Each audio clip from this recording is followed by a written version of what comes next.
Hello, everybody, and welcome to another edition of The Guys Who Stare at Stats. I'm Cade Kennedy, joined by Connor Gray and Andrew Santangelo, and we have a lot to get to. It's a Thursday episode, so you know what that means. It is football pick'em time once again. But before we get into that, we do have some NBA news to cover. If you're watching this on YouTube, be sure to like the video, comment if you got something you agree with, disagree with, want to share the most random opinion, go for it. I do not care. As long as you subscribe, like the video, I can remember how to talk, we're all good. But on to the main episode. As always, the most important question of the day. How are you two doing today? Doing pretty good. Just got done doing some jazz music. Pretty much is all for me today. I'm doing pretty good. Just got done work, but I could not have asked for better weather. I love this weather. It feels like, first day of fall. We actually got some fall weather in here. I know it's not going to last long. It's going back up to 95 this weekend. But anyway, I'm going to enjoy it the one day we have to enjoy it. And, no, this is my home weather right here, so yeah. I'm feeling pretty good. There you go. This is the perfect weather. It did not even hit 65 today. If it did, it was for about a minute. Yeah. That is good. That is hot enough. It can go colder. It cannot go hotter. That's where I'm at when it comes to weather. I'm not a heat person. I'm not either. I say the perfect temperature is like 70 with a light breeze. That's my perfect day. I'd say about 68 light breeze.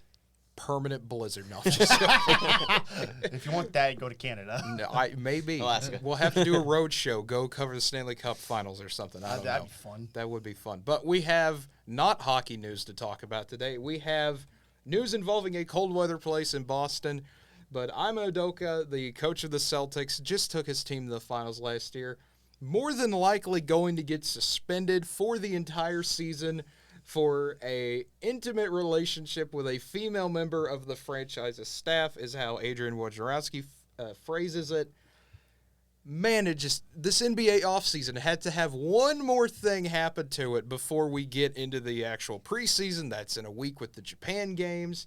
And my goodness, if you're the Celtics looking at this, I mean, Joe Mazzulla's likely to become the interim coach for the season. Why? Why does this keep happening? Why in the world do the Celtics get themselves in these situations? You had everything going for you, had all this momentum. And, I mean, Stephen A. Smith made this point earlier today. Why not just fire him? He's going to come back after a year. He's not going to have the locker room anymore. He's not going to be in charge anymore. You might as well just cut your loss and move on.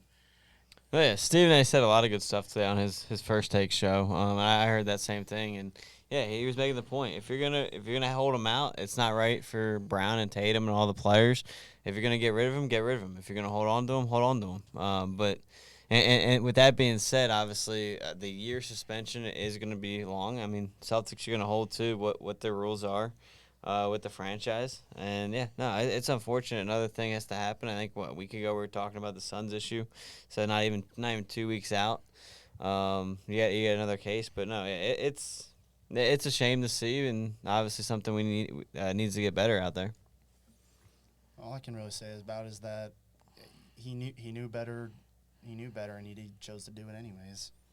Yeah, I mean, that's the problem you run into with stuff like this. I don't understand it, but then again, I'm not the head coach of the Boston Celtics, so. No, and I mean, just imagine being on the other side and, like, being his wife, and you find out you're getting cheated on from, like, all the reports and, like, Twitters. Like, that's what's a shame, too, is, like, I mean, just imagine, like, finding all that, like, if you put yourself in her shoes, like, just finding all that out on top of everything.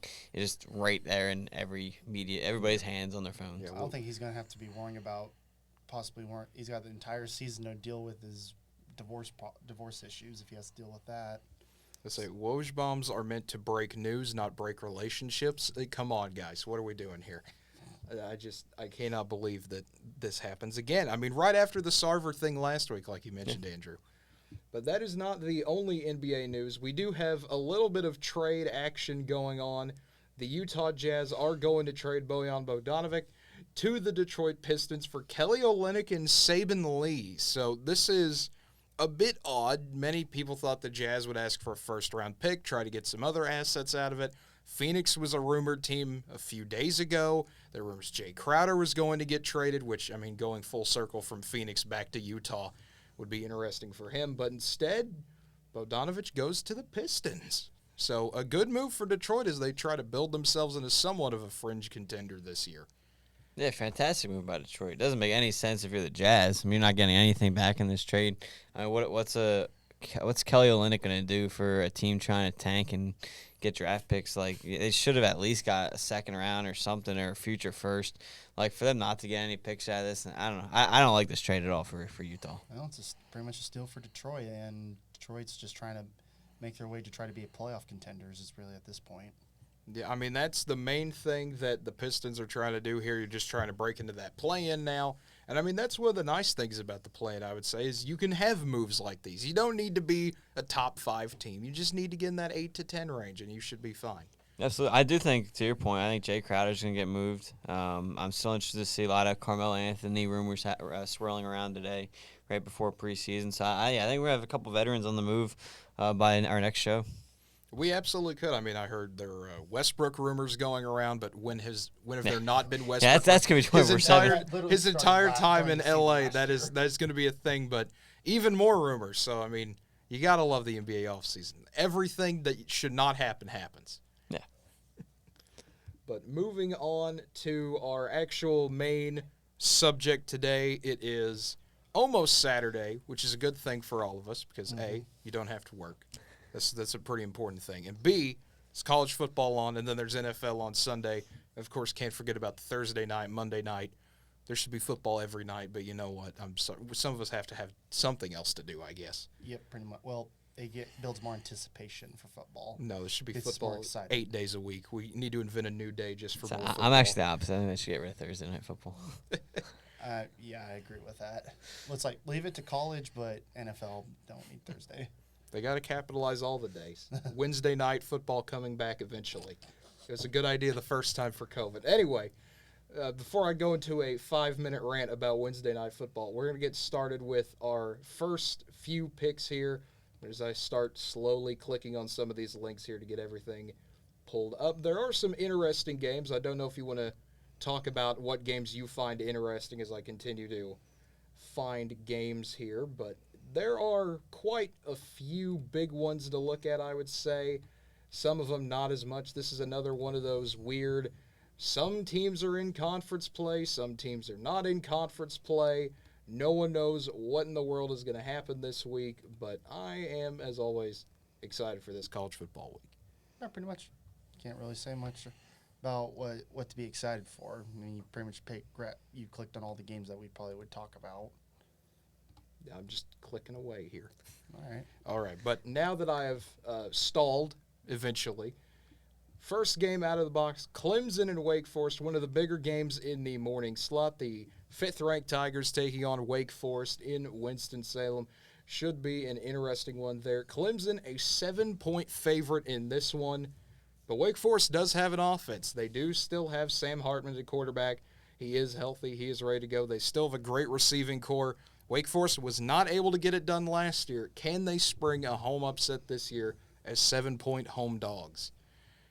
I mean, in college football, anything's really possible. I mean, Wake Forest still has a explosive offense that can rival pretty much almost anyone. Just the main concern is their defense, giving up points, and you got to hope the offense doesn't stall.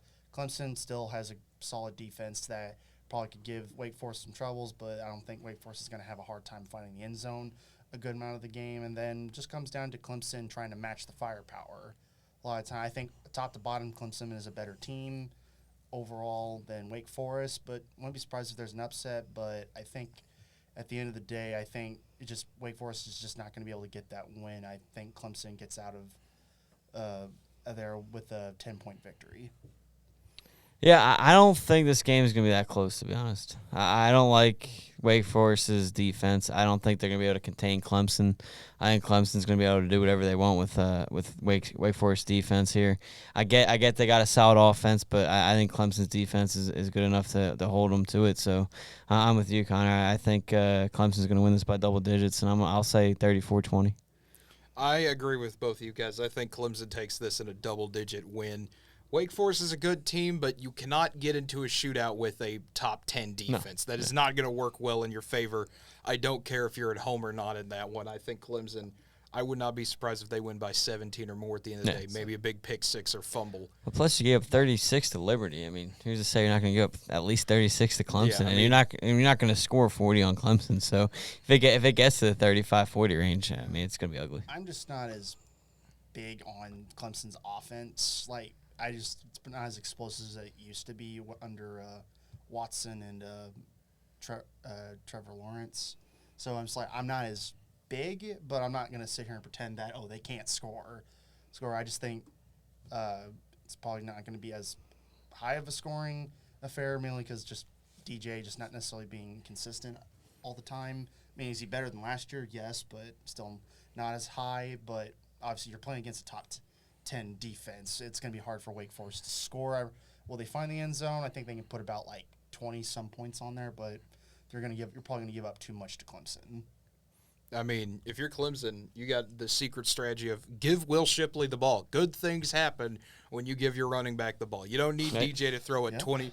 If I'm Dabo Sweeney, I'm thinking, okay, DJ doesn't even need to throw it 15 times a day. We're going to be able to do whatever we want. Just get the ball in the hands of our running backs and receivers. Yep. We'll be fine. Make simple plays. You should win this big top 25 game. The next one we have, another big one. Baylor goes to Iowa State, Big 12 home opener for both of these teams here. Iowa State, of course, their home opener Big 12 play, and they are a 2.5-point favorite in this one. Cyclones are 3-0. Vegas seems to like them at home. Baylor did have that double OT loss to BYU, but other than that, Baylor's looked the part of a contender we expect them to, but Iowa State, they're looking good as well so far. Yeah, you go ahead. Yeah, no, I think it's going to be a lower scoring game. I think the over-under there at 45.5 is a pretty good number. I think you're looking at 24-20, 24-21, somewhere in that range. Listen, I kind of like Iowa State in this game as well. I think they have the better coach. I talked about it when we were doing our preseason show. I really like Matt Campbell. I think he makes differences in games. I mean, I know Iowa's not great, but you saw what their defense was able to do to Iowa, a Big Ten team there, and a 10-7 win. And again, I think it's going to be a low-scoring game, which favors Iowa State, especially at home. So give me the Cyclones 24-20. That's a good pick right there. But I think Baylor obviously, I know they had their bounce-back game against Texas State, but I think they continue momentum and actually get a 3-point victory over Iowa State and get it late in the game. I think just they made too many mistakes against BYU, and when they probably could have either try to win the game or take it over. But pretty much, Iowa State obviously doing pretty good, but I think Baylor just edges out Iowa State. I think Baylor finds a way to get a multi-turnover day on the defense. I think they're able to get enough problems. It'll be a close game. It'll be a physical game, what you expect from these two teams. But I think Baylor finds a way to pull it out late in the fourth.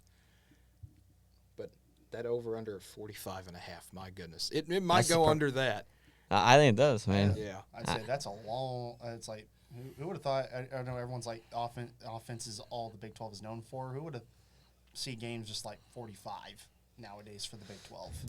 5 years ago, that would have been 45 for one team. I think with this game, you're looking at like the BYU game. And I know it ends up being 46, but yeah, I remember that one in overtime too. Yeah. So I think this is going to be a lot like the BYU game. Mm-hmm. It's going to be back and forth, and it's going to come down to the end. Mm-hmm. Yeah, we'll see how it goes. Saturday morning, that one will be on ESPN2. The next one we have, the big game of the day, the game day game. Florida marching into Neyland Stadium to take on Tennessee. The Vols, number 11 in the country. They have not beaten Florida in a while. Actually, it was the last time game day was here in 2016. Tennessee always seems to struggle against Florida. Vegas does not care. Tennessee a 10.5-point favorite in this game. This could get interesting. Florida, I would say, is the wild card team so far. All 3 weeks, we've had no idea what they're going to do. In all 3 weeks, they've surprised me in a different way. It's like you go from upsetting Utah by playing a really solid game against them. Then you go the next week where it's like, okay, what are you doing to – you should have lost to USF, but didn't happen. And it's like – in Tennessee, all their games that they've played, they've consistently like, hey, we're good.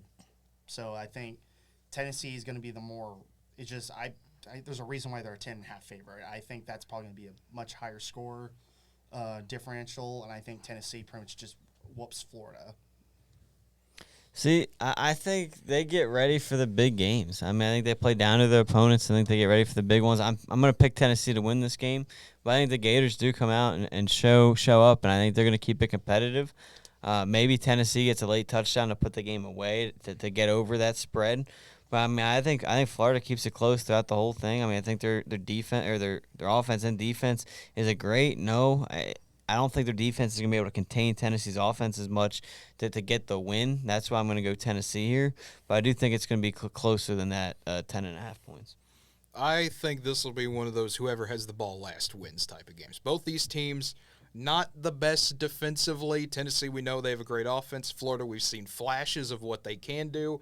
I think Florida loses this one by 7. Tennessee gets their big celebration and a 4-0 start up on Rocky Top. I thought the SEC was known for defense. I've been lied to. 5 years ago, yes. Now it's everything.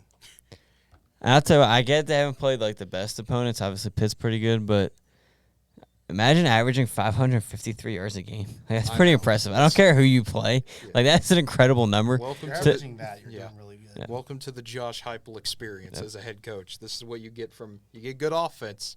You just got to hope your defense can hold on. But Tennessee, Florida, CBS should be a fun time. If I don't see a mustard bottle on the field, I'm going to be mad. Well, they're not playing Ole Miss yet, so that can't happen. But the next one here, you might see some tortillas instead. Texas and Texas Tech, a sellout in Lubbock. First sellout since 2018 for the Red Raiders. Steve Sarkisian is being extremely quiet about who the QB is going to be in this game. He's not made a official statement saying who the starter is, which you come to expect at this point in the season. Quinn Ewers is expected to suit up, so no one knows what's going to happen. They're trying to – you start to see it in the UT media. They're starting to try to swing Quinn Ewers into existence. Hey, he might play this game. He might not. We have no idea. I mean, if it's Hudson Card even, I still think Texas wins this game. They're a 7-point favorite. I think they do just enough to get the job done, but that could be the bigger storyline to watch. What does Texas want to do at quarterback? All knows, I think in regards to this game, if – obviously, Tech kind of still a bit of I don't know, Tech's been playing really good for the most part. Obviously, last week not necessarily go their favor. A lot of issues happened, but it's basically like this is obviously a rhyme for an upset. Like this game's probably going to be on upset alert for probably quite a bit. But if Quinn Ewers does play, I think Texas has an easier time offensively beating Tech. But if Hudson is playing, then might be a different story. I think it might probably be closer. I think regardless, Texas just gets out of Lubbock with a win. But as long as you give Bijan Robinson the ball a good amount of the time, you shouldn't have as much of an issue getting points on the board, or at least moving up the field. I'm going upset here. I'm going with the Red Raiders. I don't think Ewers is going to play yet. I think it's too early for him. It's way too early. And I think you saw the struggles in the first half. Against UTSA, I don't think you can have those same struggles in a game against Texas Tech, and I think they're going to run into some of those same problems. I know they're going to play the card if they don't know who's playing, but I think deep down they know who's the quarterback for Saturday. And I'm going Texas Tech. I think at home you saw how well they played at home against Houston. The crowd gets into it. You mentioned it, Cade, with the sellout. I think they get behind the fans and they find a way to scrap out a win here to start conference play. That crowd is very much a factor in Lubbock. Wait, without question. I think it's gonna come into play here. The only thing in Texas's favor about that is it's not a 7:00 kickoff. That's the only saving grace for them is it's not a night game. It's an afternoon game. So it's not sleepy 11 a.m., but it's not primetime Lubbock experience either. If it was primetime Lubbock, I would be calling upset right now. But because it's not spooky night in Lubbock, I'm giving it to Texas barely. That's kind of where I am. I do not think Texas even gets that 7 cover there. I think this will be more of a 4-point game, maybe a 35-31 type of win, something like that. It could be within 1 point. Come on the Red Raiders side. Yeah, there you go. Come on. Maybe we're all rooting for Tech on this one. We're all rooting for Tech on this one. It's just, I don't know if they can pull it off yet. They'll get there under Joey McGuire. Oh, yeah, they're going to get there. And then the next one, big game, again in the state of Texas. This one at DFW in Jerry World. Arkansas taking on Texas A&M, the Southwest Classic. first time in a while, I believe it's a 6 o'clock ESPN game. A&M is a 2-point favorite in this game. Max Johnson, I would expect, keeps the starting quarterback role after the big win over Miami. The Aggies have the defense. They've just needed to put the offense together. If you're Arkansas, you're trying to get the taste out of your mouth of what in the world was last week's game against Missouri State. So, big game here to get SEC play started for A&M. Yeah, this is where it gets fun. Who's going to win, the offense or the defense? If it turns into an offensive game, Arkansas is going to win. If it's defensive, A&M is going to win it. I mean, you see those in the numbers. I mean, look at Arkansas giving up 420 yards a game compared to A&M 300. You look at the scores, 37 points a game to 20, and then 27 to 8. So it's really about which way do you see the game. Obviously, I mean, we talked about some games already. We've seen Vegas have or the Lions have 45.5. We've seen 61. They're at 48.5 here. So to me, that tells me they're expecting a little more defense here in this game. However, I'm going to go to the offense here. I think Arkansas is able to go out. I think they're going to fix some things from last week. Obviously, as you mentioned, Cade, the struggles last week that they had. But I think Arkansas finds a way. The offense is going to come out strong, and they're going to get some points on the board early on and use that to carry them through this game. And I'll take obviously, if I'm picking Arkansas, I'll take Arkansas for the spread +2. I don't know how that one would work. I was thinking it was -2 Arkansas for a second. Yeah, for this one, A&M just their quarterbacks haven't done anything for them at all, no matter who's played. So it's like, I mean, obviously that defense for A&M is solid. I'd say one of the best group 11 guys overall. But Arkansas, I think, just because it's just going to come down to offense. Arkansas will probably have no issue finding some areas to expose on the A&M defense to capitalize and get points off of it. And I don't trust A&M's offense, especially their quarterback. I don't trust, it's every other spot for their offense is pretty much solid except for their quarterback. So no matter who's playing that spot. So I'd say Arkansas probably takes this one by 13. Here's the whole thing with me about this game. This is a fun one. I looked it up earlier. For the last 5 years this game has been played, I think 4 of the last 5 have been a one-possession game, something along those lines. This is always a down-to-the-wire game. And you look at it, Arkansas has not had the best time with their secondary.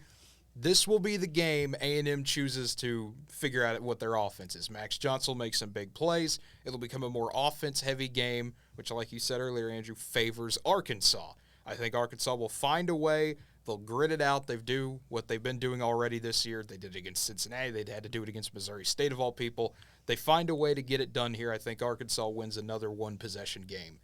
No, I agree. That's been pretty close, but I feel like we've been agreeing on like every pick. I know. We haven't had any crazy rare. I feel like it's rare for us all to agree every time. Besides, obviously, like it might be 2-1, but we're not that's not out of the ordinary pick. Like, we probably would also go with it. All right, now I'm going to pick Kent State to beat Georgia just to be different. I agree. All right, let's go. Well, now you gave your pick away. We're all going to do it. Yeah, there we go. But next one here, Vandy taking on Alabama. We all remember the last time Vanderbilt was highly ranked and they played Alabama. It was not a good time for Vandy. They got beat 59-0 and really did nothing. Well, here come the Commodores again. They're 3-1 coming into Tuscaloosa. They have confidence. We've seen that Vandy can win games, but, you look at that spread, no one really believes in them. And, I mean, when you're playing an Alabama team that feels like they still have things to prove, I don't know about that 40.5-point spread, though, but I think we're all going to be in agreement that Alabama wins this game, at least unless you're feeling really bold about picking Vandy in this one. I think Alabama takes it. Something tells me they don't cover, though. I'd say they still pretty much dominate Vanderbilt. I think it's mainly the offense, probably just not as much of a hurry to score, or they kind of just take their time. It's probably what come down to it, or they might make a mistake or two that forces them to get the ball back to Vandy. That's mainly just, it's like their defense. There's nothing you can really complain about for their defense.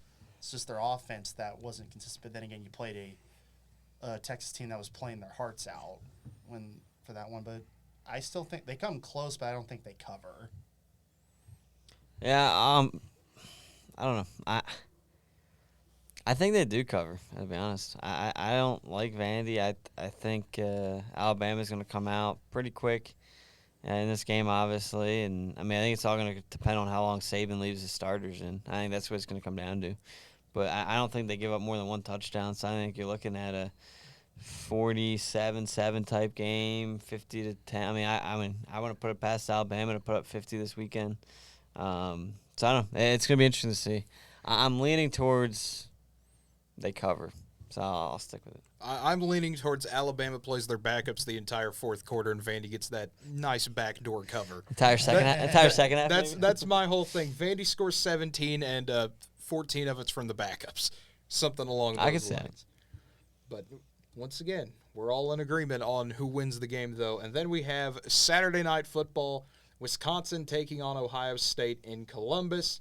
Going to be a big game if you were asking me, 3 weeks ago. But after that loss to Washington State, don't really know how to feel about Wisconsin in this one. But Ohio State is a 19-point favorite in this one. Yeah, I think Ohio State. I think that's a good one there, but I think Ohio State covers that. I think they win by at least 3 touchdowns, and I just don't think you can trust Wisconsin. It seems like every time they are ranked, they find a way to disappoint at some point in the season, and I think Ohio State covers. I think for probably about half the game, it's going to be relatively close. Badgers defense does what they can to stop Ohio State, and then second half, Ohio State just takes over from there and pretty much is, I'd say, a cover spread and get win by 24. Yeah, I think Ohio State takes care of business here. I mean, there's not going to be a whole lot the Buckeyes have to do. We know what they can do on offense. We know what they can do on defense. They're going to find a way to have their way with the Badgers. Their biggest thing in this game, get out healthy. Yeah, that's their big thing. Well, that's their big thing till November, really, if you think about it. Just hold on. You don't want to be injured going into the big game against Michigan. I Yeah. want to win Penn State, Michigan are because I know I'm way ahead of myself here, but I think Ohio State at Penn State is going to be a pretty close game. Like that's one. We'll see how Penn State's doing, but they looked good last week. That was one. That was one where I said I think that could be upset territory for Penn State. No, they definitely. Get one on. I know. I think I said they would probably get one, but I don't know. I'll find out one next week. I think Penn State gets their test next week. I think they got Michigan next week. Maybe it's 2 weeks. Maybe. We're starting to get into some of the bigger games, though, and that's a good thing.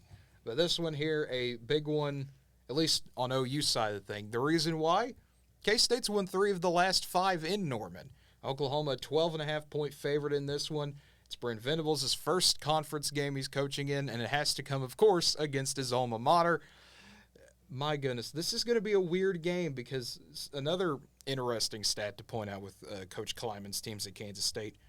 The last 2 times they have upset Oklahoma, they have lost the week before. They lost to Arkansas State in 2020. They beat Oklahoma the next week. They lost to TCU in 2019. They beat Oklahoma the next week. They lost to Tulane last week, 17-10 in a game that really didn't make any sense from any logistical standpoint other than, well, Martinez had a bad game. When you go 21 for 31 and throw for only 150 yards, usually something's not right there. I mean, it's like the completion percentage for, especially in regards to you only threw it 30 times, not bad, but I mean, you don't even crack 200 yards. That's kind of a really bad thing. The run game really went nowhere. Tulane, I don't feel like K-State was just not really, their head was in the game a lot of the time. They were mainly, feels like they were already looking past Tulane, ready to play OU, which, I mean, yeah, I'm glad you're excited for that game, but so you got to focus on the opponent you would be currently playing. And I think K-State plays a better game. I think offensively and defensively they played fine against Tulane. They gave up a score. They just gave up a score that they couldn't really recover from. But it was just like OU. I fully expect I think their offense overall plays fine. I don't think they'll have their way as much as they did against Nebraska and the other teams they played against. But I think they'll still have a solid day. Dylan Gabriel will play fine. Expect him to pretty much just keep rolling, and OU's defense will get challenged, see how they'll fare against a much better offensive team. It's really hard to say because obviously, like you said, that weird stat of K-State losing and then beating OU, fairly odd stat, but I'm going to lean toward OU pretty much, I think, takes care of business late in the game and pretty much continues to stay undefeated. Yeah, I think Oklahoma jumps out early, and it's going to be one of those games where Oklahoma goes up like 14, 17 nothing in the first quarter. Kansas State's trying to play catch-up. They'll, like, kind of keep it close from there, but I think OU kind of maintains that throughout the game, keeps that 10 to 17-point lead like that. But it's like after that first quarter, basically, it's going to be like hand in hand. But OU jumps out early, takes advantage of it, and kind of just, I don't know, I want to say roll, but kind of just carries it on from there. And I think OU covers the spread. It's like offense doesn't really do much of anything, but they pretty much do enough to keep the game out of reach. Is that kind of what you're saying? I mean, they'll do a lot. I mean, I think they'll put up 14, 17 quick, That's not, and then I meant after. Well, let me finish. And I mean, I think they'll win like a 31-20 game. So yeah, I think the offense is plenty. To me, I don't know how to feel about this game. This is the one game every year that you look at on the schedule and go, something dumb's going to happen in this game, but I don't know what it is yet. It's not like Texas where you fully prepare for it. With Kansas State, it's a weird flip-flop. It's in Norman this year, which somehow makes it scarier than when it's in Manhattan for OU fans. That's just how that weird magic is. It happened under Bob. It happened under Lincoln. It happens under Brent, maybe. Who knows? But I think OU comes out strong, like you said, Andrew. I think if they can get Martinez, just make Adrian Martinez throw the ball. That's your main game plan. If you can just start stacking it up, get Deuce Vaughn out of the game. I'd say make Martinez throw deep. I mean, make him throw anything. He had some ugly-looking passes last week against Tulane. But I think if OU can do all that, which I think they will, they'll get the cover here and they'll get a nice 17-point win over K-State. Yeah. Then I get to be like, hey, oh my goodness, we didn't actually do what we usually do. This is impressive. I'd say making him throw deep balls will be a big one because you can get picks off of him. Yeah, well, I mean, if you make him throw a ball over 10 yards, that's a deep ball for him.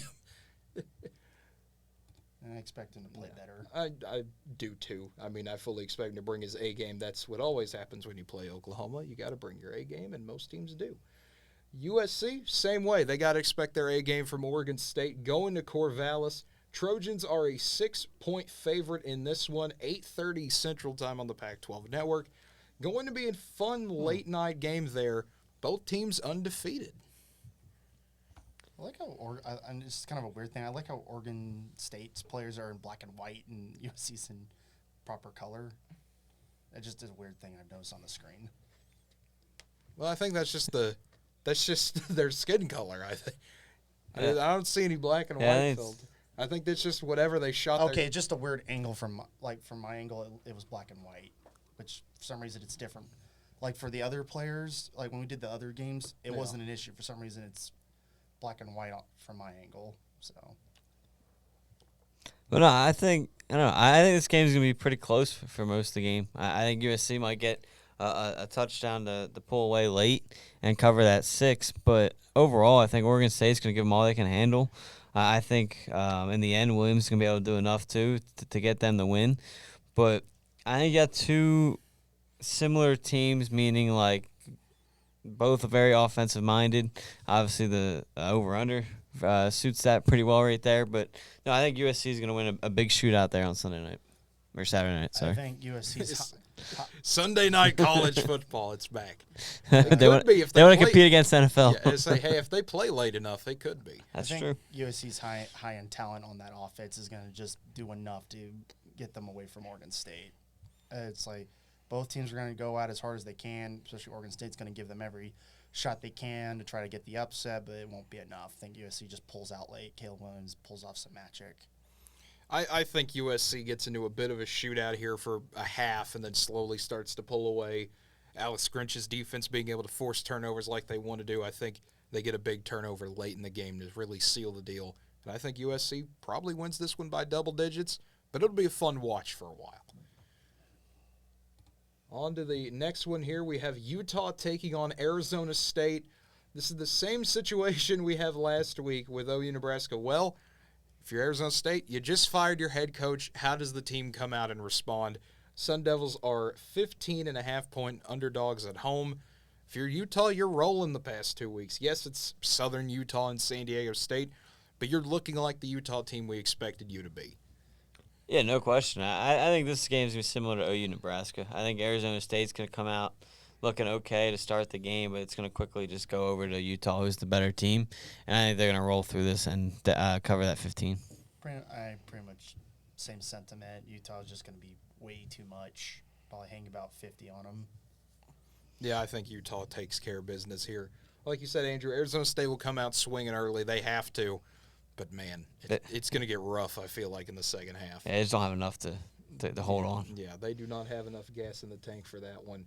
Stanford and Washington, the next game. We talked about Washington last week. You got the big upset win. You're riding the momentum. Can you keep it going against a Stanford team known for pulling off these types of wins? Also, Washington's a 13.5-point favorite in this one.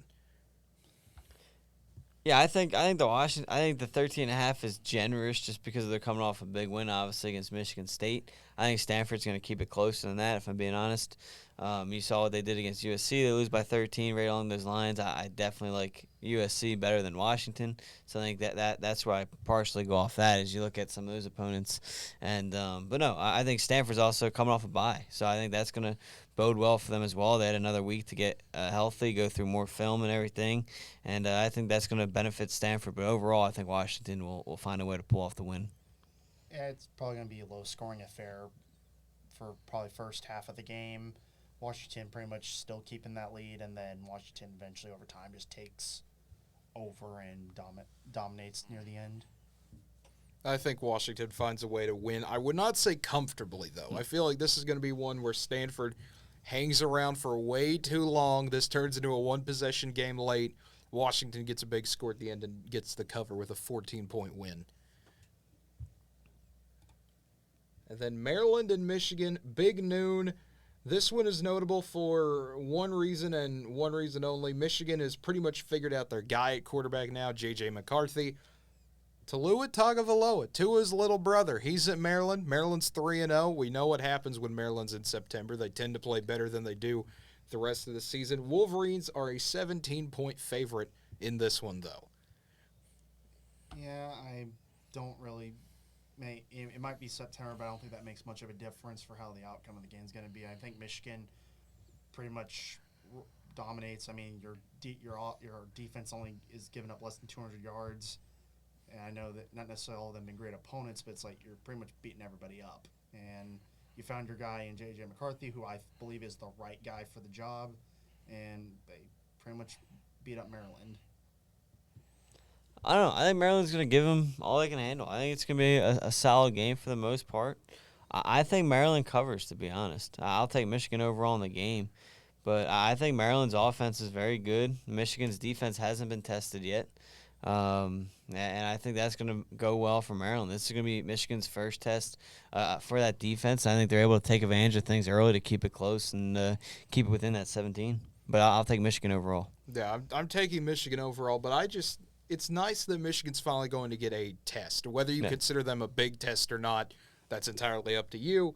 But I'm just happy we get to see Michigan play somebody. I know it's not their fault the non-conference schedule turns out the way it is, but well, those teams are kind of is their fault. Yeah, those teams are kind of is. But, I mean, they've been breezing through everybody. We've seen the offense. Now they're going to get a little bit more tested, play someone who has a defense that can play a little bit better. Not to be blunt about it, but you're playing an actual conference opponent. I think Michigan still covers, but I think it's a lot closer of a game than people think. Next one here, Central Michigan going into Happy Valley, taking on Penn State. We know what the Chippewas can do. Nittany Lions are a 28-point favorite in this one, and it's a big game for Penn State. I mean, you got the giant win over Auburn. You're keeping momentum up. You're proving people, hey, we're still here. We didn't go anywhere. We're a top 15 team now. They have the respect of the AP poll finally. We'll see how that translates if they could keep this winning streak up. But a big game for both teams.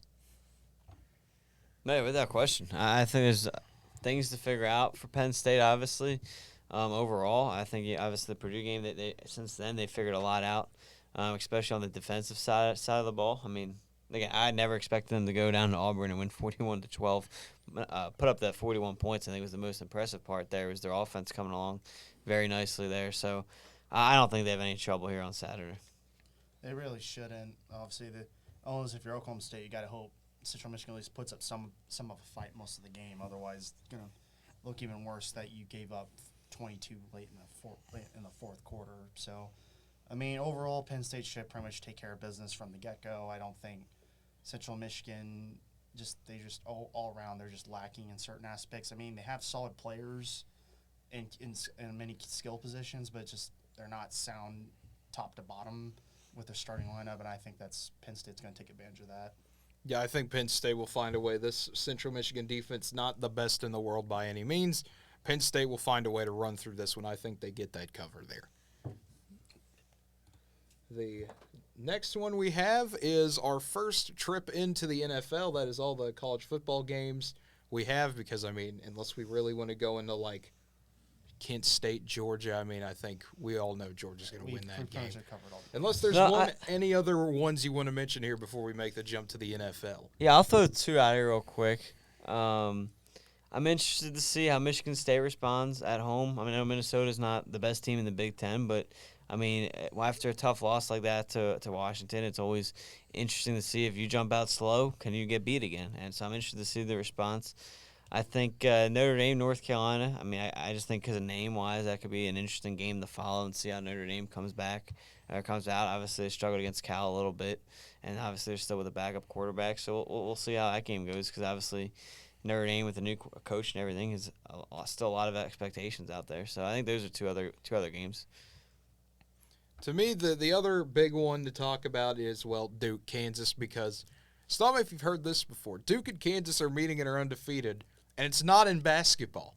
We got a sellout crowd officially confirmed in Lawrence for that game. That is going to be a huge game for those fans. I mean, they've been waiting to see this for a long time. They finally get to see what we think is the possibility to be a really good Kansas team. I'd say pretty much you have a Kansas team that is obviously has played above expectations, probably playing much better than what people thought they would have been playing this year. Probably maybe next year they'd probably be around here, but they've got. I feel like they've peaked a year early in regards to where I thought they would be at. And then obviously you had a great win over Houston. You pretty much ran through. You beat up West Virginia. You beat another non-con in Tennessee. Was it Tennessee Tech? Yeah, Tennessee Tech. And pretty much just now this is where you got to continue that. I mean, Duke, Iowa State, and TCU, those are games that you can possibly win going 6-0 if you get there. But first, you got to get past Duke, who Duke's having I'd probably say their best start in at least about 4 years. Yeah, they're having their best start in a while. Both teams are 3-0 here. So someone's going 4-0. And not in basketball, like I said. It's just weird to think about. Duke, Kansas. Great football. 3-0-1. Yeah, there you go. Tie. There you go. Bring back ties just for this game only. But, I mean, the other only ones I can think of, Oregon, Washington State will be an intriguing one out there in Pullman. That should be a fun one to keep an eye on as well. But, I mean, unless you would talk rivalries, Rice, Houston, the Bayou Bucket, always a fun rivalry there for those people. I really want to see – let me see if I can find it. Hawaii, New Mexico State. That is going to be a game to watch if you want to, suffer from the greatest football game of all time. That is not going to be a game on TV? No, it's not going to – the only way you're watching that's if you really want to go find, like, Stadium or something or go find it on Facebook Live or some random place. That is what we call a certified sickos game of the week right there. That game is going to be bad. Both those teams not very good, trying to rebuild in year one. Just a fun enjoyment game. There will probably be several memes from that game you'll see on Twitter later in the night. The only reason why I'm going to point this game out is because it's very strange to be on NFL Network. But, like, Marshall, Troy, there's got to be a reason they're playing on NFL Network. I believe it's because the Sun Belt made an agreement to have their games on NFL Network. They've had a few on every single week. They've had a few games on the NFL Network.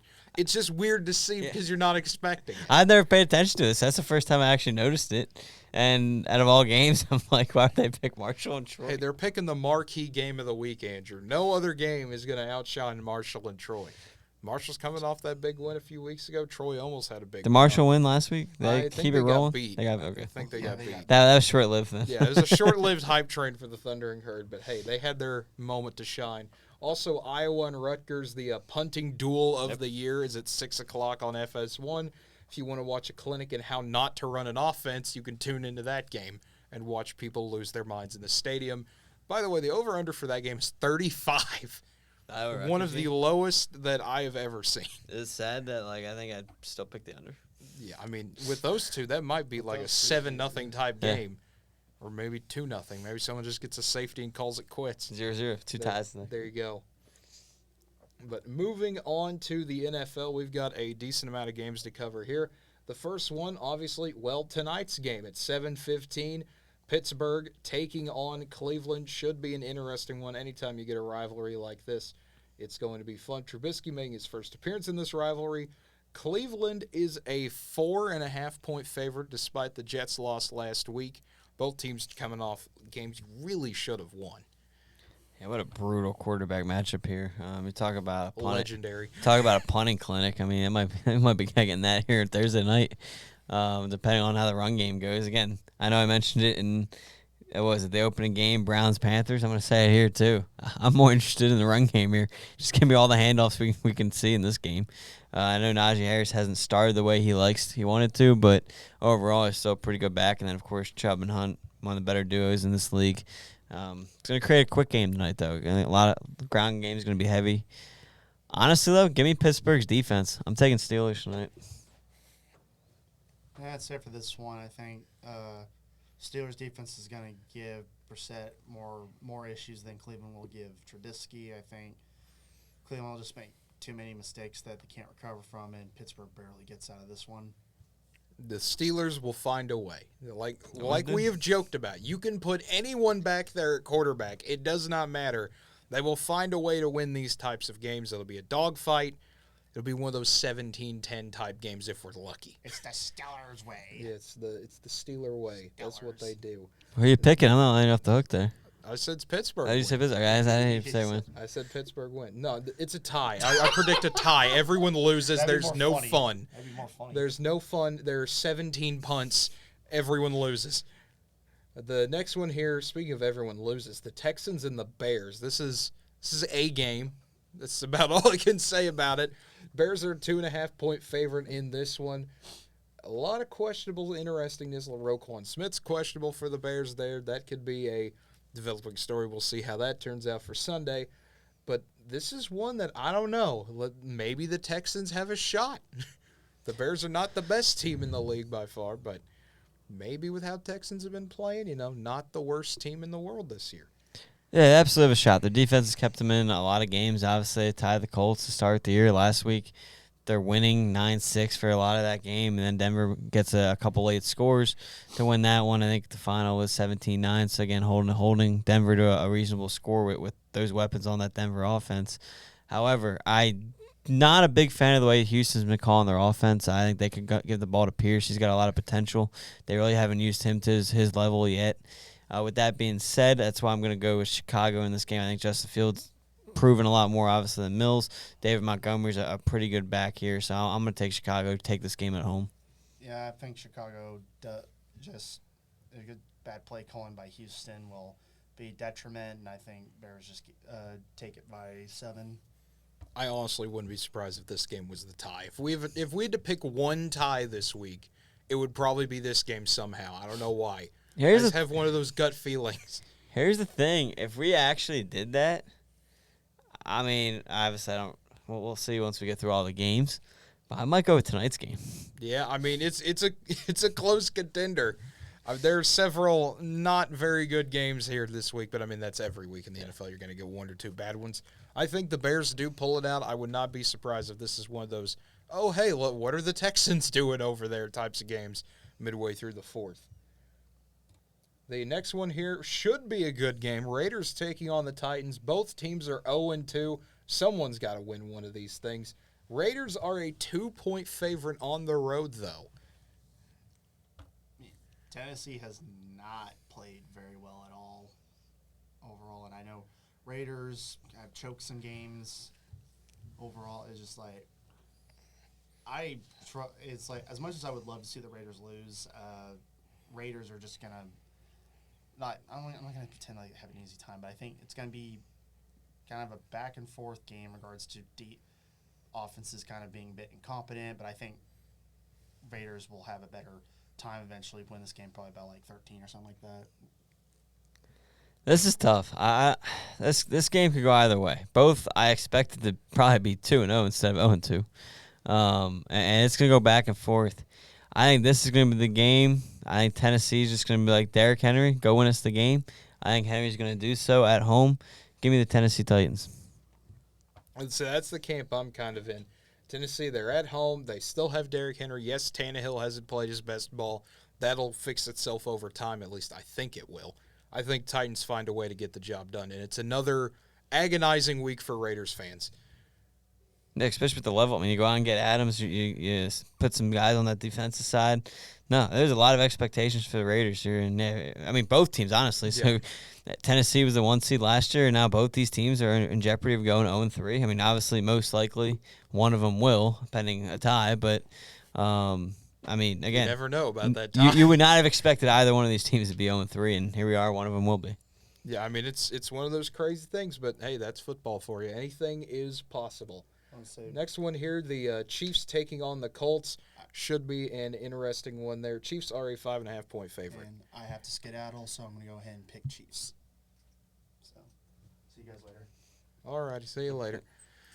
Yeah, I think this game is going to go back and I think it's going to be pretty close. Colts got to get out and get a win somewhere. Chiefs are going on the road here. I think it's going to be a tight one early, but the Chiefs find a way to get the job done in the end. But, no, I think this is another game where if you're the Colts, you got to find a way to win, just like Tennessee. Give the ball to your best player. Listen, I get Matt Ryan got the history behind him, but let's face it, he is not Matt Ryan of what Matt Ryan used to be. This is a game, if you want to win, you're going to have to control the clock, obviously, keep Mahomes off the field. So, Colts recipe, give the ball to Taylor. Jonathan Taylor, go win us this game. However, I think the Chiefs are obviously a better team than the Raiders, so I think Chiefs can overcome that and the Chiefs get the win. Yeah, I mean, I think Kansas City takes it. It's going to be another one of these weeks for the Colts. Matt Ryan's going to struggle. Just give the ball to Jonathan Taylor. Yeah. He's right there. He's the best player on the field you got right now. But I think Kansas City, I mean, even if they do give Jonathan Taylor the ball 25 times, this is going to be one of those games. Kansas City's just the better team. No, I completely agree with that. The next one here, the Bills and the Dolphins. This has suddenly turned into one of the more impressive games this week. Bills are a 5.5-point favorite. Both teams have the hot start, though. Yeah, I really wish this game was the afternoon or one of the night games, not the same time as the Eagles. But, no, this game is going to be phenomenal. I get it. Obviously, Tua's playing out of his mind right now, playing a lot better than people thought. But here's a test for Tua.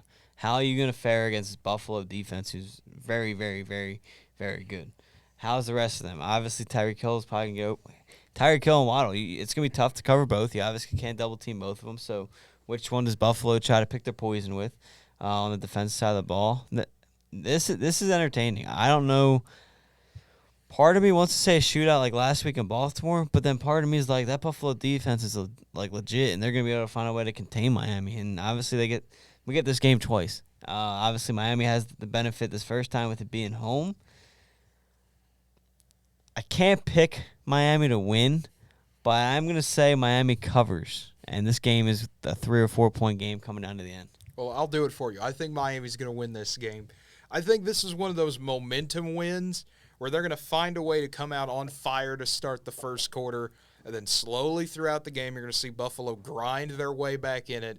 And just when you think the Bills have them pinned, Tua finds a big play to a wide-open Tyreek Hill that somehow manages to sneak his way through the defense. Similar to last week, I think Miami gets a big win here.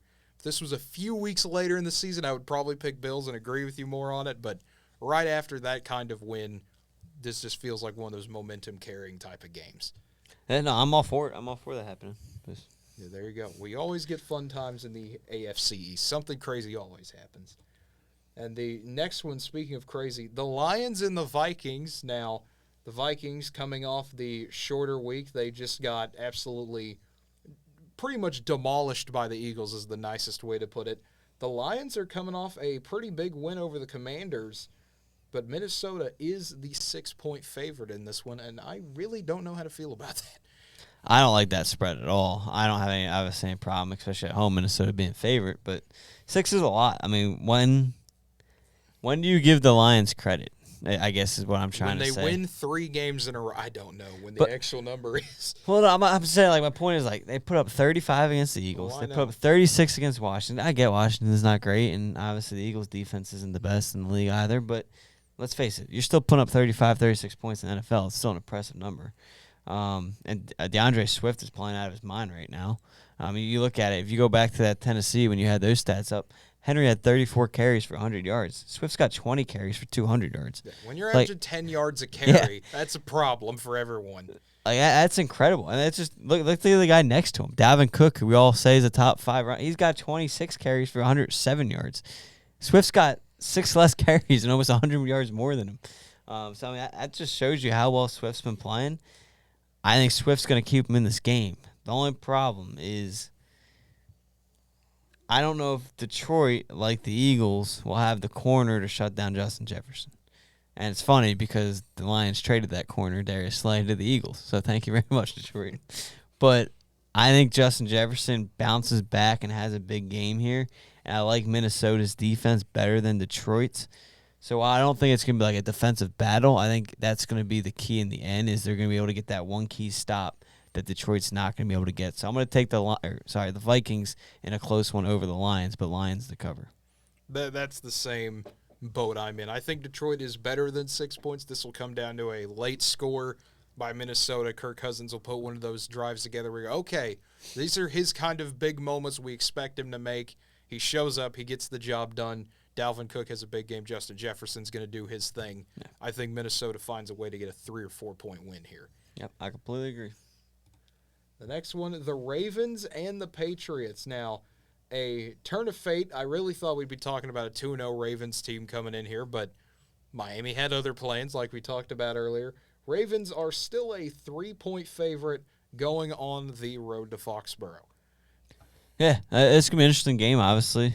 Patriots home opener. You expect that crowd. Obviously one of the better ones in the league. They're going to be all over the Ravens here. However, the Patriots have not looked good through 2 weeks. They did not look good to open the season. They did not look – I mean, they came out to win, which is the most important thing, but they didn't look like a very good team against the Steelers last week in week 2. So I'm going to have to take the Ravens in this game and give me Lamar Jackson with the points. I agree. Ravens will take care of business in this one. The Patriots have not looked good at all. Mac Jones, I mean, when you got that perfect even interception to touchdown ratio – that's not a good sign, ever. I don't care if it's after 1 week. I don't care if it's after, 16 weeks. You never want to have that stat line going for you.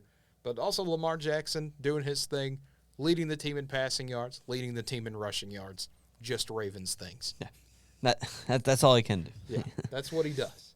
The next one here, I did not expect to say the Jets have a better record than the Bengals coming into this game, but what else do you want from this season so far? The 0-2 Bengals taking on the 1-1 Jets. Cincinnati already lost to one backup quarterback. Does lightning strike twice? Vegas says no. They have the Bengals as a 6-point favorite in this one. Listen, Cincinnati's got a lot to figure out. They have not looked good at all these first 2 games. It's not like they went out and dropped 2 games.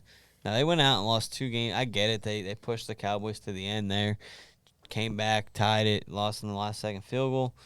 However, throughout that whole game, though, they put up 9 points. They haven't been able to score. Listen, I'm going to do it. You're going to do it? Give me the Jets for the win in this game. They're home. They're going to come out, obviously coming off a big momentum-changing comeback win. And I think they get out to a start here. Joe Burrow has not looked good. Jets defense gets after it with the blitzes and everything. I like the Jets to pull the upset off at home. So I'm going to tell you, I'm going to kind of partially agree with you, partially disagree with you. I think the Jets will cause a lot of havoc. I think they'll get out to a great start. Like I said about Miami, momentum will carry them through the first quarter. We'll be looking at this as, oh my goodness, the Bengals are about to go 0-3. What is happening? How good is Cincinnati? And then they'll slowly start to figure it out. You'll get a nice, healthy mix of Mixon and P. Ryan in there. Jamar Chase will figure out what he's doing. They'll be able to get a few little passes off to him. He'll make a few big plays. And Cincinnati will find a way to get a comeback win here. And we're going to have a serious conversation about, okay, how good are the Bengals actually? Because they struggle against the Jets, and they're 1-2. What are you guys doing? No, I'm ready to have that. I'm interested to see what the Cincinnati team does. Especially considering this time last year we were almost to the the Bengals might actually be really good conversation. Now 1 year later after an AFC title, and we're probably about to do the opposite. But the next one here, the Eagles taking on the Commanders. It is a Carson Wentz revenge season, if you're a believer in that sort of thing. The Eagles are the 6.5-point favorites in this one. And my goodness, this game, I feel like it should have more hype around it just for that fun storyline alone, but it's been a while, and the Commanders are not the best team currently. I think to answer your first part there, I think the main reason why there's not more hype is people don't buy into that stuff when he's not returning home. Like I'm not like I do. But like I think that's why the Russell Wilson suspense built up is because they were in Seattle. Yeah. Like I don't know. That's my takeaway from it at least. I think when these two teams play each other, I can't remember the week, but later on in the year when he comes to Philly, I think it's going to be a lot more out there, especially if Washington finds a way to win this game. Obviously, you'll have a lot of that talk popping back up. I mean, I guess they're coming off the big win against Minnesota, but I'm surprised the Eagles are 6.5-point favorites here. I think that's a lot for a road divisional game. I expect it to be closer than that, to be honest. But no, I'll take the Eagles overall, but I think it's gonna be a lot closer than 7 points. I mean, if you're picking the Eagles to cover, so I'll take the Eagles in a close one. But listen, I think Wentz is gonna go out and play pretty well. I take a lot into the revenge game factor. But football is a sport where you need more than one guy. So I don't think Washington's defense is good enough to hold on the Eagles. See, I'm the opposite. I think Wentz will have a good game, but I just cannot trust the Commanders' defense right now. You saw them get absolutely torched by Detroit, and they're playing Jalen Hurts, who, he's going to be better with his legs than Jared Goff is. That's just a fact. Oh, yeah. If you're getting torched by DeAndre Swift, Jalen Hurts is going to have a similar day, I think. We might see him run for over 100 yards if they want to. I think Philadelphia finds a way to win. I don't know if this won't be a name-your-score game, obviously, if you're Philly, but I think they can win by double digits here. Yeah, I hope you're right. I'm always I watch enough of these games, so Hey, I got to be cautious. I understand. I completely have the same feeling when it's OU watching anything college football related. I have the same belief system as you do there. You know what I could see, though, here? And just because I've seen Wentz do it before with the Eagles, but then I've also seen the Eagles do it before, I could see a similar game to the Lions in Week 1, where the Eagles kind of get up by 17, kind of control it, and then all of a sudden there's like 4 minutes left in the game, and Washington's down by like 5. It's one of those things, that's just the way the Eagles always play, it seems like, and Wentz always did that, is we'd always go down early, and then Wentz would find a way to get the Eagles back into it, whether they pull off or comeback win or they fall just short. So I could see that happening here. I absolutely could see that as a possibility as well. The next one here, the Saints taking on the Panthers. I mean, this is a rough game for both teams. The Saints are 1-1. Their offense, well, to put it bluntly, they just looked terrible against Tampa Bay. Carolina's offense hasn't looked that much better. You could make the argument it's looked worse. This is going to be a real battle here. I mean, these are two I wouldn't say cellar dweller for New Orleans yet, but with the way they played, if they keep it up, they could be entering that bottom pretty quickly. This is a must-win for Carolina. And I know it's weird to say must-win in only Week 3, but with how the Panthers are playing, it's not looking good. No, I agree with you. I think 100% it's a must-win. And I hate to say it, but if you don't win, we might be talking about a coaching change. We might. There's a lot of hype around this Carolina team. You go out, get your quarterback. You might not have made the trade, and there's all the talk about he was going to help them and everything, and you get upset to the Browns without Deshaun Watson. And you get the Giants. No one's high on the Giants. You find a way to only put up 16 points against the Giants, and you lose. So maybe not Matt Rule, but maybe the OC. Yeah, we might see Ben McAdoo get ousted pretty quickly here. So, I would not be surprised about that. That's why I agree. I think it is a must-win for Carolina. Obviously, 0-3 is not – it's not like baseball. You start 0-3, you got 159 games left to come back. No, there's only 14 now. Excuse me. They added that one game. Yeah. They only got 14 left. And, I mean, when you're in a division with the other guys in there, you don't have really ground to make up there. So – but here's the thing, Saints are going to view it as almost a big-time game there, too, because you don't want to go down 1-2 or go to 1-2. It's still fine to be Taysom Hill's the leading rusher for the Saints. I get Kamara was out last week, but still.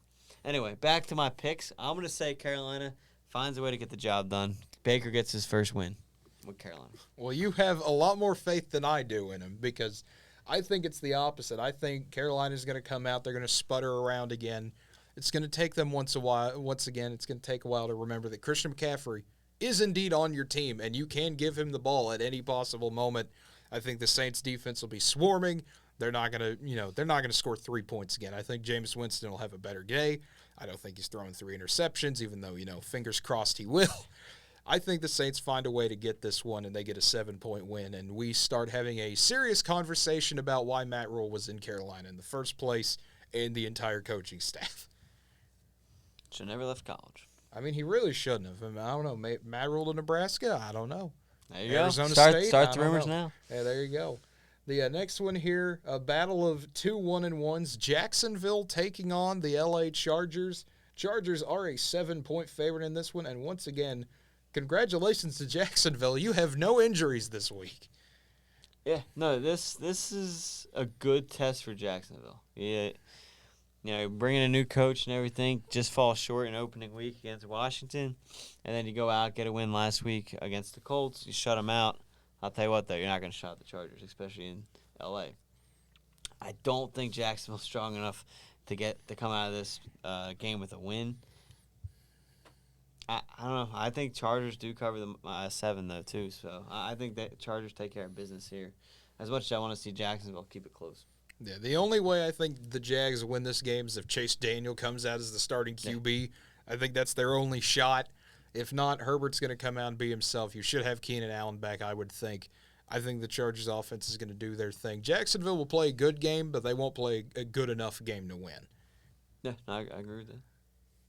And then the Rams and the Cardinals. What a game this could potentially be. If you had the Rams, you nearly blew a giant lead. If you're the Cardinals, you came back from a giant deficit.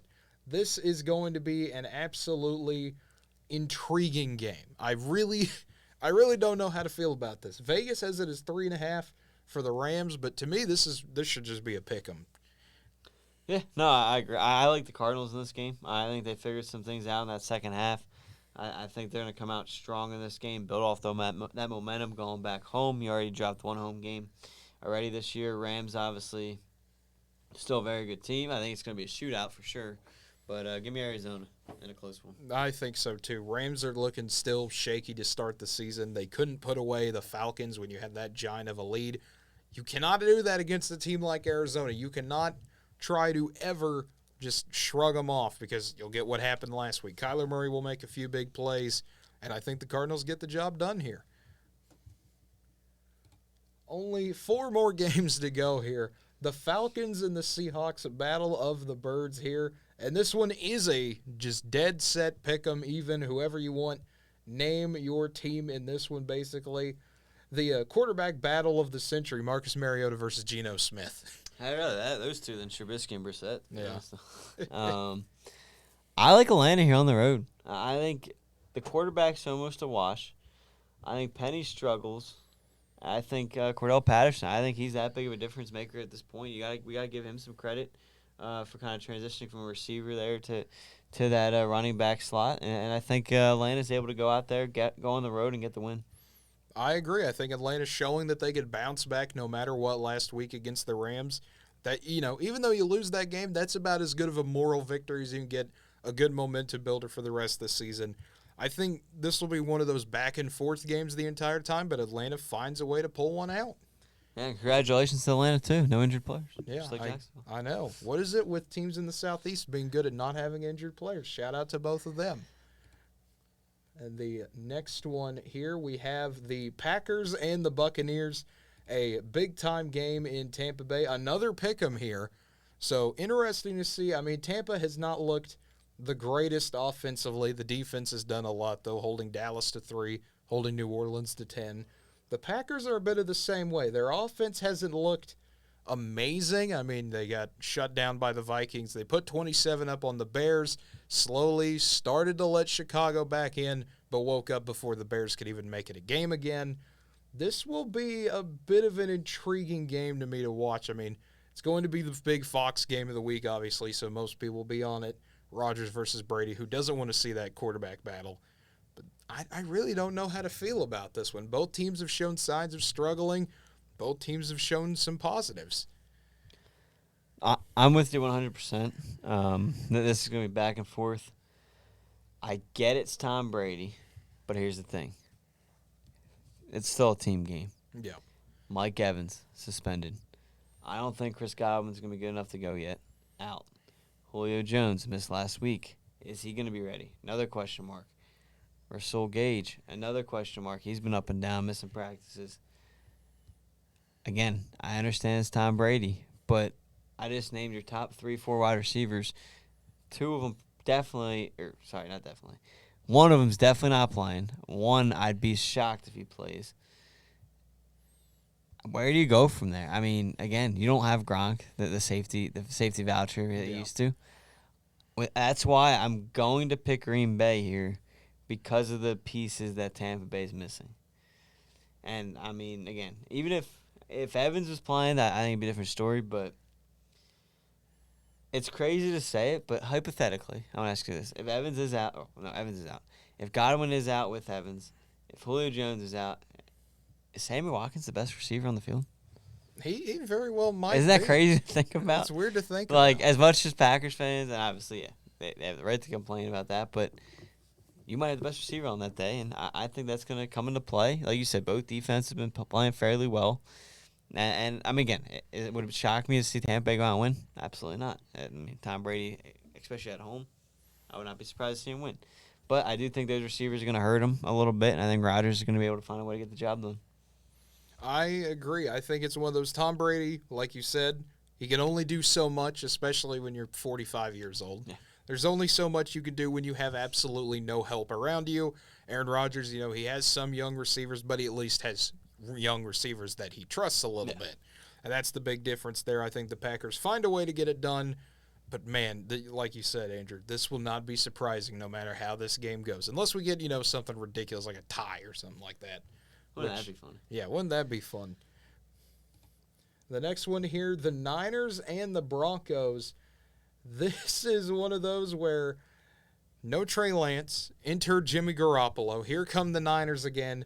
And Denver has not looked good at all on their side. They have Russell Wilson. You would think that'd inspire a little bit more offensively, but it really hasn't for Denver. Yeah, I agree with you. However, I think Denver figures some things out. I said it on our show on Tuesday when, again, it just takes a little bit. You have a new quarterback, new coach and everything. It takes a little bit to get things going.